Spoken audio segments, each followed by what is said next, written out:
नरेंद्र कुमार गुप्ता आज एक नए बिंदु के साथ आपके सामने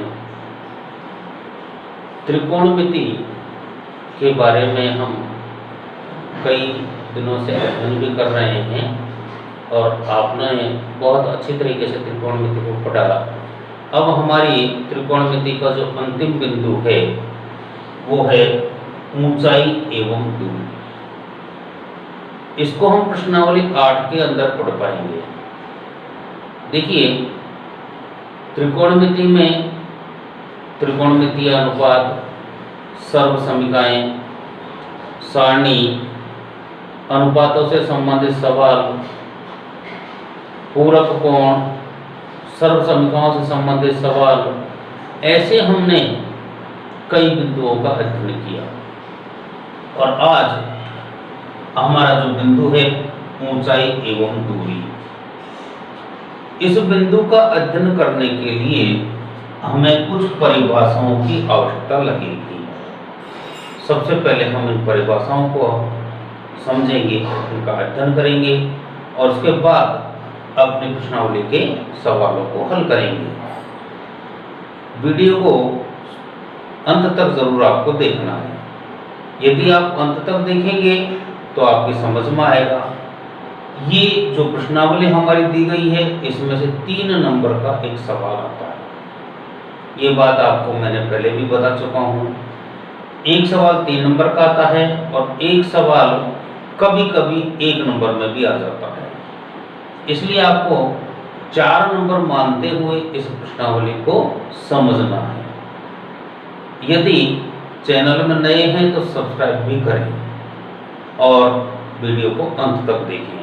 देखिए, ये जो दृष्टि रेखा है, इस दृष्टि रेखा के बारे में मैंने आपको पहले भी बताया था। जब हमने थीटा की परिभाषा समझी थी सबसे पहले, तो थीटा के बारे में जब अध्ययन किया था तो हमने इस दृष्टि रेखा का भी अध्ययन किया था। अब आप देखिएगा, ये दृष्टि रेखा के साथ साथ एक रेखा और होती है हमारी क्षैतिज रेखा। ये जो क्षैतिज रेखा होती है ये क्या होती है और दृष्टि रेखा क्या होती है, आप सबसे पहले इसके बारे में अध्ययन करेंगे। देखिए, मैंने आपको ये बात बताई थी कि ये एक मकान हमारे पास में है और इस मकान पर यहाँ ये एक व्यक्ति बैठा हुआ है। जब ये व्यक्ति बैठा हुआ है, इस मकान के पास में होकर के ये सड़क, एक रोड निकला हुआ है। इस रोड पर यहाँ एक व्यक्ति पैदल पैदल चल रहा है। अब जो ये व्यक्ति चल रहा है, इसने सामान्य रूप से जब देखता है तो ये हमारे पास में एक लाइन होती है। इस लाइन को हम क्षैतिज रेखा कहते हैं, जो सामान्य रूप से दिखाई देती है। जैसे अभी एक सामान्य रूप से मेरी दृष्टि जैसे चल रही है तो वो एक क्षैतिज रेखा है। लेकिन जब वो व्यक्ति उस ऊपर बैठे हुए व्यक्ति को देखता है तो उसकी नजरें ऊपर की ओर चली जाती है। तो इसका मतलब है कि जो पहले जो नजर थी, जो उसकी रेखा थी, वो कहाँ उठ गई? ऊपर की ओर उठ गई। तो ये जो ऊपर जब देखने लगा तो ये इसकी क्या हो गई? दृष्टि रेखा हो गई। अर्थात आंखों के द्वारा जो रेखा परिवर्तित होती है, बस वही हमारी दृष्टि रेखा कहलाती है। अगर सामान्य रूप में होती है तो उसे हम क्षैतिज रेखा कहेंगे और अगर उसकी दृष्टि में परिवर्तन हो जाता है तो वो हमारे पास दृष्टि रेखा कहलाती है। अब देखो, यहाँ पर हमारे पास में क्षैतिज रेखा और इस दृष्टि रेखा के बीच में ये एक कोण बना जिसे हमने थीटा का नाम दिया। तो इस प्रकार से हम थीटा की परिभाषा भी पहचान सकते हैं कि थीटा जो होता है वो क्षैतिज रेखा और दृष्टि रेखा के बीच बनने वाला एक कोण होता है। ऐसे हमने दृष्टि रेखा, क्षैतिज रेखा और थीटा, हम तीनों के बारे में इस चित्र के माध्यम से समझ चुके हैं। अब एक बात और आप समझिएगा कि जैसे ये नीचे वाला व्यक्ति है, ये इसकी सामान्य रेखा इधर है, और ये ऊपर वाला जो व्यक्ति है जब सामान्य रूप से देखता है तो ये इधर देखता है। तो जब ये ऊपर वाला व्यक्ति है, इसके लिए ये क्या हो जाएगी, क्षैतिज रेखा हो जाएगी। लेकिन जब ये व्यक्ति इस नीचे वाले व्यक्ति को देखता है तो यहां पर क्या हो गई, ये दृष्टि रेखा हो गई। और हम जान रहे हैं कि ये क्षैतिज रेखा और दृष्टि रेखा के बीच जो कोण बढ़ेगा वो हमारा थीटा कहलाएगा। अब फर्क इतना सा है कि ये जो व्यक्ति है ये नीचे से ऊपर की ओर देख रहा है, अर्थात इसकी नजरें इससे ऊपर की ओर चलेगी, सामान्य रूप से ऊपर की ओर। तो हम देख रहे हैं कि ऊपर की ओर जब उठी तो वहां कौन सा कोण हो जाएगा, उन्नयन कोण, अर्थात ये जो कोण होगा ये उन्नयन कोण हो जाएगा। और इधर से जो ये क्षैतिज रेखा है, इससे इसकी जो नजरें हैं ये नीचे की ओर हो गई, तो हम जानते हैं कि अब का मतलब होता है नीचे, तो यहाँ जो कोण बनेगा वो कौन सा हो जाएगा, अवनमन कोण हो जाएगा। अब जब हम इस बात को देखते हैं कि ये अवनमन कोण नीचे की ओर बनता है और उन्नयन कोण ऊपर देखने पर बनता है, लेकिन हम यहाँ एक बात ये देखते हैं कि ये जो नजरें चलेगी, ये जो क्षैतिज रेखा है, ये दोनों क्षैतिज रेखाएं हमारी समांतर होती है। और जब ये समांतर होती है तो ये जो थीटा है ये दोनों क्या हो जाएंगे, बराबर हो जाएंगे। क्यों हो जाएंगे, क्योंकि ये एकांतर कोण हो जाएंगे। ऐसे हमारे पास में अवनमन कोण और उन्नयन कोण, इन दोनों का जो मान होगा वो हमेशा बराबर रहेगा। अब हमारे कुछ सवाल चलेंगे, उन सवालों में हमको थोड़ी सी कुछ बातें सीखने को मिलेंगी। देखिए, आपको पहले थोड़ी सी मैं एक बात बता देता हूँ कि यहाँ ये त्रिकोणमिति के सवाल हैं, और त्रिकोणमिति के जो सवाल होते हैं ये एक समकोण त्रिभुज पर आधारित होते हैं। और अपन इस बात को जान चुके हैं कि ये इसमें एक थीटा और 3 भुजाएं हमारे पास होती है। जब ये थीटा और 3 भुजाएं, इनके बीच का जो संबंध होगा वही हमारे पास में ऊंचाई और दूरी का दर्शाएगा। तो यहाँ हम देखते हैं कि ये जो हमारे पास में है बिंदु, इसमें एक भुजा हमारे पास कर्ण होगी, एक भुजा हमारे पास लंब होगी, एक भुजा हमारा आधार होगी। अब आप इस बात को देख रहे हैं कि कर्ण, लंब और आधार, 3 तो हमारे पास भुजाएं हैं और एक है हमारे पास थीटा। अब ये 4 चीजें हैं, इन 4 में से कोई भी 3 चीज हमारे काम आनी है, 2 भुजा और 1 थीटा। थीटा हमारा कॉमन रहेगा, सभी में आएगा, लेकिन ये जो भुजाएं हैं इनमें से, इन तीनों में से कोई 2 हमारे काम आएंगे। इन 2 में हम देखेंगे कि हो सकता है लंब और कर्ण काम में आ जाए, लंब और आधार काम में आ जाए, कर्ण और आधार काम में आ जाए, कोई सा भी हमारा काम आ सकता है। तो हमें क्या करना है, हमारे त्रिकोणमितीय अनुपात होते हैं साइन थीटा, कॉस थीटा और टेन थीटा। हम केवल 3 त्रिकोणमितीय अनुपातों का प्रयोग करेंगे। इन 3 त्रिकोणमितीय अनुपातों में ये जो साइन थीटा है वो होता है L/K, ये होता है A/K और ये होता है L/A। अब आप इस बात को देख रहे हैं, यदि हमारे पास इन 3 भुजाओं में से, आपको मैंने बताया था कि 2 भुजाएं काम आएगी। अब उन 2 में अगर लंब और कर्ण है, हो सकता है इनमें से एक भुजा हमको ज्ञात करनी हो और एक भुजा हमको दे रखी हो, या फिर ऐसा भी हो सकता है कि दोनों भुजाएं हमको दे रखी हो। तो हमें इस बात को देखना है, यदि लंब और कर्ण है उन भुजाओं में तो हमारे पास साइन थीटा का प्रयोग करेंगे। आधार और कर्ण है तो हम cos का प्रयोग करेंगे, लंब और आधार है तो tan का प्रयोग करेंगे।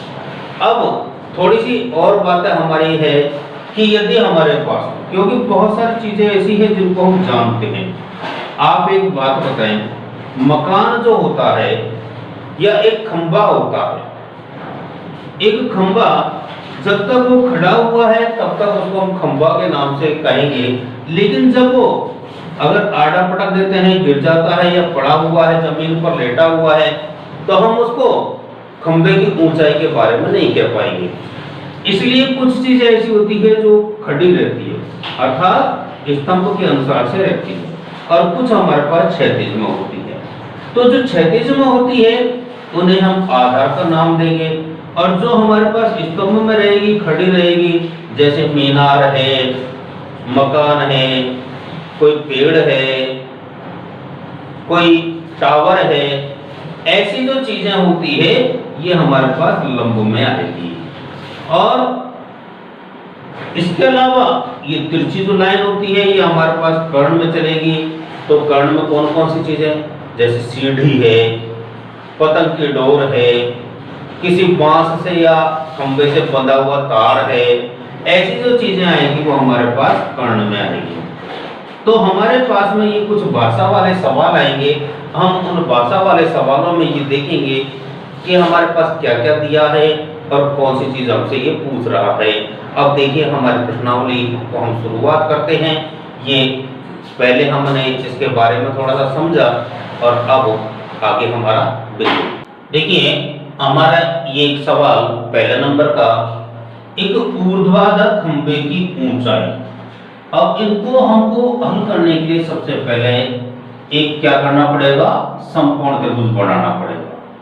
और समकोण त्रिभुज में एक कोण हमारे पास समकोण है और ये एक थीटा का निशान है।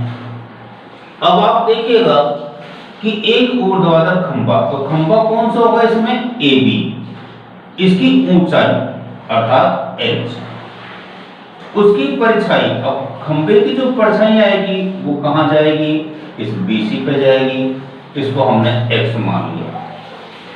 अब कह रहा है कि दोनों आपस में बराबर है, तो सूर्य से बनने वाला उन्नयन कोण अर्थात इस थीटा का मान हमको ज्ञात करना है।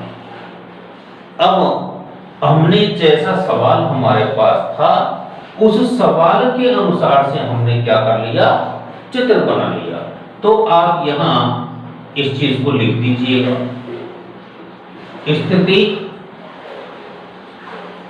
के अनुसार, स्थिति के अनुसार। जब हम स्थिति के अनुसार या प्रश्न के अनुसार चित्र बनाने पर, अब चित्र जब बना दिए तो हमारे पास में देख रहे हैं कि यहां पर ए बी बराबर h और BC बराबर x, ये हमने क्या किया, मान लिया। अब आप देखिएगा जब हमने इस बात को, ये बात मान ली, तो ये थीटा है, थीटा होने की वजह से क्या हो जाएगा, ये लंब हो जाएगा, और ये x क्या हो जाएगा, हमारा आधार हो जाएगा।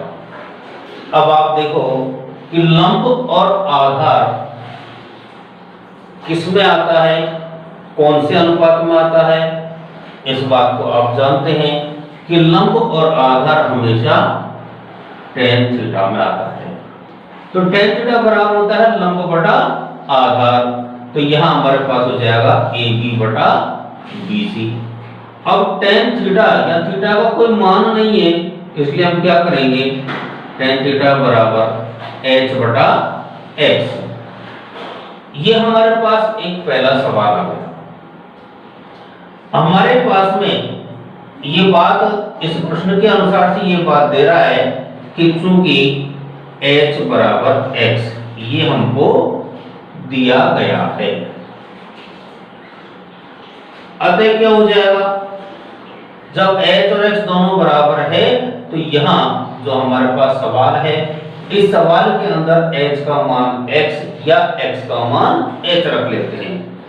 तो हमारे पास क्या हो जाएगा, tan थीटा बराबर h बटा h हमने रख लिया। तो इसका मतलब हो गया tan थीटा बराबर क्या हो जाएगा 1। और tan थीटा में जब हम सारणी देखते हैं कि 1 किसका मान होता है, तो यहां होता है tan थीटा बराबर tan 45। अब tan से tan खत्म हो जाएगा तो थीटा का मान कितना बच जाएगा, 45 डिग्री। हम यहां देख रहे हैं कि हमारे पास में जो ये सवाल है इसके अंदर खंभे की ऊंचाई और परछाई दोनों आपस में बराबर दी हुई है, जिसको हमने यहां पर दर्शाया है। क्योंकि हमने AB को x h और BC को x माना है।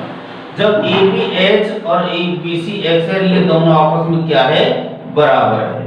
तो हमने देखा कि यहाँ लंब और आधार होने की वजह से हमने क्या करा, त्रिकोणमितीय अनुपात tan थीटा में लिया और tan थीटा बराबर लंब बटा आधार, अर्थात tan थीटा बराबर h बटा x हो गया। h और h दोनों आपस में बराबर है, इसलिए हमने क्या किया, x का जो मान है उसको h के बराबर रख लिया।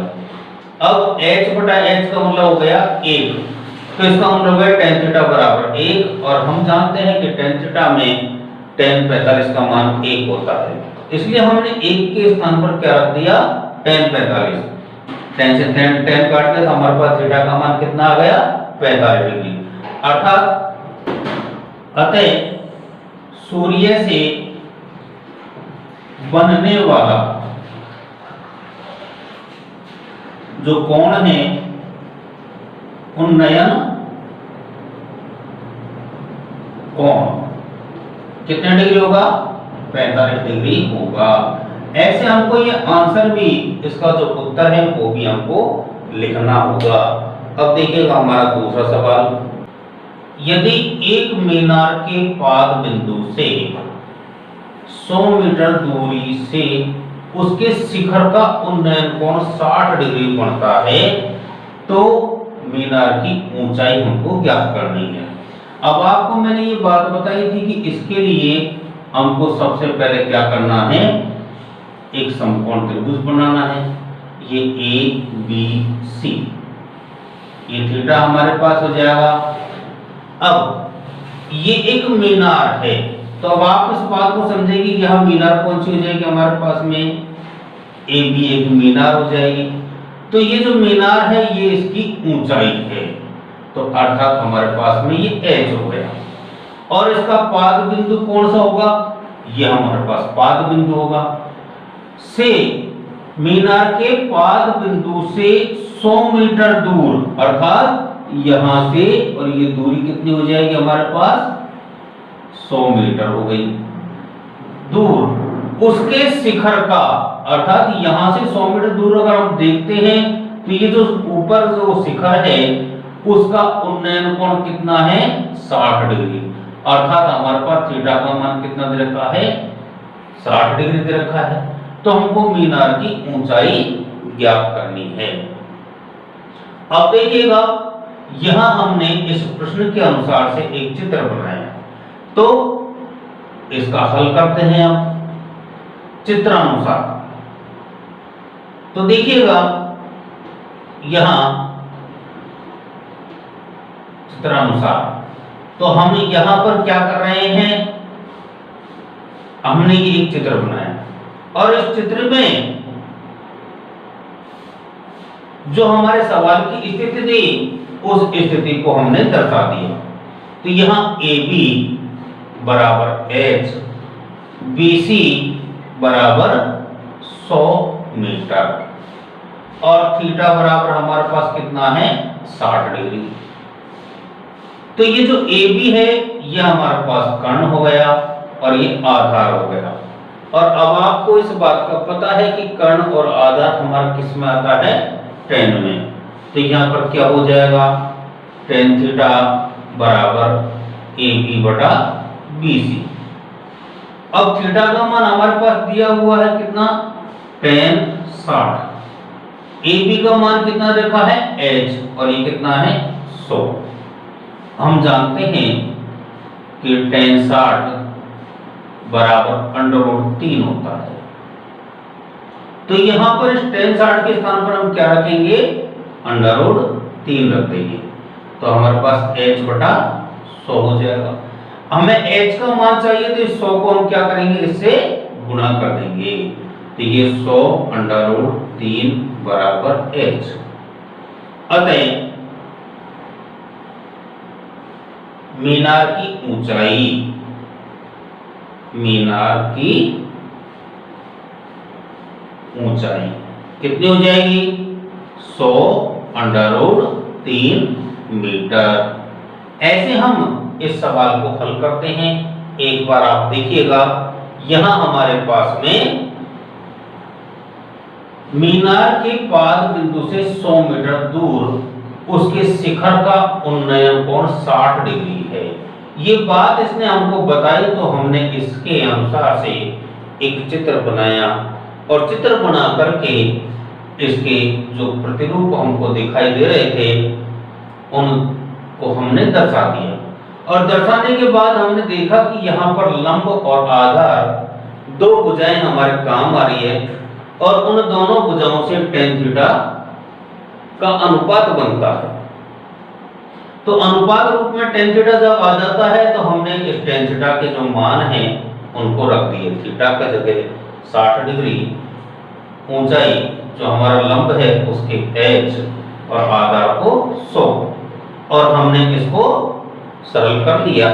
तो हमारे पास इस मीनार की ऊंचाई 100 √3 मीटर हमको प्राप्त हो गई।